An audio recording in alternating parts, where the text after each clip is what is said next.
As we're doing Jack and the Beanstalk this week, I thought I'd read you this story I've just found called Silly Jack and the Beanstalk. I've not read it before, so bear with me.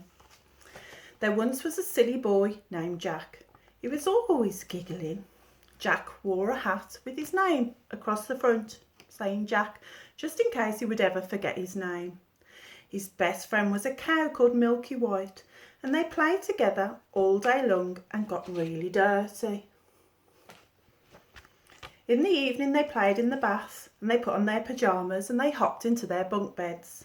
Jack and his mum were very poor, and all they had to eat was what Milky gave them. But Jack's mum hated milk. All we eat is milk and yoghurt. And cheese, Mum. Jack didn't mind. He loved milk. He could drink it all day long. But all his mum dreamt about was lovely food that they could buy if they were rich, like hot chocolate and roly-poly with chocolate custard and chocolate buttons on top. Then one day, something terrible happened. Milky White ran out of milk. Well, that's that then, Jack. No more milk or yoghurt or cheese, Mum. Jack and his mum had nothing to eat. If only you weren't so silly, Jack, his mum said. You would think of a way to make some money. In the middle of the night, something strange happened. Jack had an idea. He'd never had an idea before, and it felt very funny. He sat up in his bunk bed and he banged his head on Milky White's bottom. Milky White sat up and she banged her head on the ceiling. Listen, Milky, said Jack, I'll take you to the market and sell you. Then Mum can buy lots of lovely things to eat. Poor Milky White didn't want to be sold. Moo, she said, but Jack promised that as soon as he was rich, he would buy Milky White back again. Jack was so excited he couldn't sleep. In the morning, he told his mum about his idea. Oh, Jack, she said, you're growing up at last. She took a piece of string and tied it to one end of Jack's belt. Then she tied the other end to Milky White's neck so they wouldn't lose each other. You want to have a look? Now, Jack, you must remember 3 things, she said. First, you must not tell anyone that Milky White can't make milk. Otherwise, no one will want her at all. You must trust me, said Jack. Second, you must bring back lots of delicious things for us to eat. We'll have a lovely tea, giggled Jack. And most important, Jack, said his mum, you must not be silly. I agree, said Jack. So Jack and Milky White set off along the path that led through the hills and into the town. They were only been walking for about 5 minutes when they heard a wizard. He was sitting beside the road. Hello, Jack, said the small round wizard.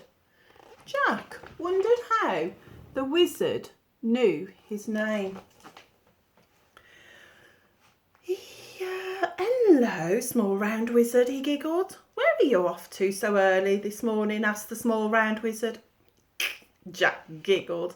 I'm taking Milky White to the market, but I mustn't tell anybody that he can't make milk, or otherwise no one will want to buy him. Quite right, said the small round wizard. Mind you, she's a fine-looking cow. I'll buy her from you, milk or no milk. Jack giggled. But I promised my mum I would bring lots of delicious things back to eat. Well, it must be your lucky day, said the small round wizard. I've got 5 delicious things right here in my pocket. Look. 5 yummy beans. I'll swap them all for your cow. Oh dear. Do you think he will? Jack giggled. I must be the luckiest boy alive. I can see you're a very clever boy, said the small round wizard, so I'll tell you something else. These aren't just normal beans. They are magic beans. Jack was delighted. He put the beans carefully in his hat and he kissed Milky White. Goodbye, old bean. Then he skipped off home. That was quick, said Jack's mum as she ran into the kitchen. Jack couldn't wait to spill the beans and tell his mum how clever he was. What? You silly boy, you sold our cow for 5 beans. It's all right, Mum, giggled Jack. They're magic beans. I'll give you magic beans. She grabbed Jack's hat and tossed the beans as far as she could into the garden. Wonder what's going to happen now. That night, poor Jack went to bed without even a glass of milk. Even worse, he didn't have Milky White in bed to keep him company. Early the next morning, though, something funny happened. Something long and green wiggled through the window and tickled Jack right on his nose. He giggled. Jack jumped up and ran to the window and peeped outside. He couldn't believe his eyes. The 5 beans had grown into 5 beanstalks, all wrapped around each other. It was the biggest beanstalk in the world. Jack got dressed and ran outside. The beanstalk was growing higher and higher and higher, so he climbed, twisting round like a great green ladder, reaching far into the clouds. From every branch hung soft green leaves, and under each leaf hung beans as big as boats. There was only one thing to do. Jack put on his hat and he began to climb up and up and up and up the magic beanstalk. And as he climbed, he sang a song. He, look at me, climbing up the beanstalk. I didn't mean to plant a bean, now I'm climbing up the beanstalk. Way down below, Jack could see his tumble-down cottage and his mum, as small as a raisin, waving back up at him. All day Jack climbed up higher and higher, and the birds swooped around his head and small clouds tickled his ears. At last, just when he thought he could climb no higher, Jack saw the tip of the beanstalk. It was waggling through a hole in the clouds. He crawled out into the sky and found himself in Cloudland. As far as he could see, a wonderful, colourful world stretched before him.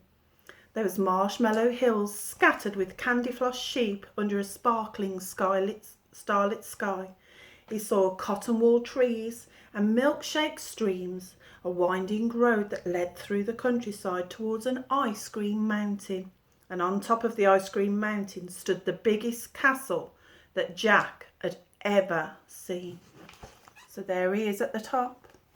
And there is that wonderful town is found. Jack may have been a silly boy, but he was very brave. He crept slowly forward along the winding road, and when he began to climb up and up and up into the mountain, he went on and sang a song. He, look at me, I'm such a naughty rascal. It's like a dream made of ice cream, now I'm climbing to the castle. There he is. At the top of the mountain was a door as big as a football field. Jack shook his shoes. An enormous sign was hanging on the door. Fum, fo, fi and fee, come inside and have some tea. Would you go inside? Slowly Jack crept inside the enormous castle. He wandered from room to room until he came to a colossal kitchen. Sitting in an armchair as big as a house was a huge giant. Help! Shouted Jack. But the giant was smiling. Fum, fo, fee and fi, I'm the gentle giant, hi. The gentle giant poured a huge cup of tea for himself and a small cup for Jack. Fum, fo, fee and fi, come on Jack, don't be shy. Wonder how he knows my name, thought Jack. He climbed up to the chair and had tea with the gentle giant. The giant was very polite. Fee, fo, fum, fi, would you like some apple pie? Jack told the giant all about his life on the tumble-down cottage and about his friend Milky White and the small round wizard with the huge beanstalk. The giant thought it was very funny. Then Jack thought about his mum all by herself in the tumble-down cottage. He got up and shook hands with the gentle giant. See you later, Mr. Giant, he giggled. The gentle giant stretched up as high as a shelf and lifted down a cage. Fee, fi, fo, fum, here's a present for your mum. He reached inside and pulled out a fat hen. Cluck, clack, hello, Jack, said the hen. How does she know my name? Wondered Jack. And the gentle giant gave Jack Gentle Giant gave Jack a big hug. Fum, fo, fee, fi, now it's time to say goodbye. Jack walked back down the beanstalk. He climbed down, down, down, with the fat hen in his arms, and as he climbed down, he sang a song. Hee, look at me, climbing down the beanstalk. My name's Jack, I'm going back, climbing down the beanstalk. There he is, holding the hen very tightly so he doesn't drop it. At last he reached the tumble-down cottage. His mum was very pleased to see him. "Oh, Jack," she cried, "where have you been?" Jack told her all about the gentle giant and the castle in the sky. Hee, look, I've brought you a present," giggled Jack, and he gave her a fat hen. "That was exactly what I needed," said Jack's mum. "We'll have boiled eggs for tea." Just at that moment the egg laid an egg that was very hard indeed. "Perhaps it's hard boiled," said Jack. "No," said Jack's mum, "it's not hard boiled, it's gold." And it was very true. Every egg that the hen laid was made of solid gold. So Jack and his mum took a bag of golden eggs and set off to sell them at the market. Then Jack's mum bought loads of lovely things to eat, like strawberry mousse, some sprinkled almonds, some hot chocolate roly-poly, wriggle-giggle-gooey cake, and Jack saw someone that he knew. It was the small round wizard with his best friend Milky White. Jack gave the small round wizard 5 golden eggs in return for Milky White. Milky White was very pleased to see Jack, and Jack was very pleased to see Milky White, and they all lived happily ever after. Jack and Milky White and the fat hen played silly games all day long, and every Sunday the gentle giant came down from Cloudland, and they all sat together in the tumble-down cottage and told funny stories and giggled. He, have some more tea. Now that, I think, was much nicer than the story I know about Jack and the Beanstalk, because Jack didn't steal anything and the giant could show that he was really kind because Jack got to know him. Hope you enjoyed it. Good night.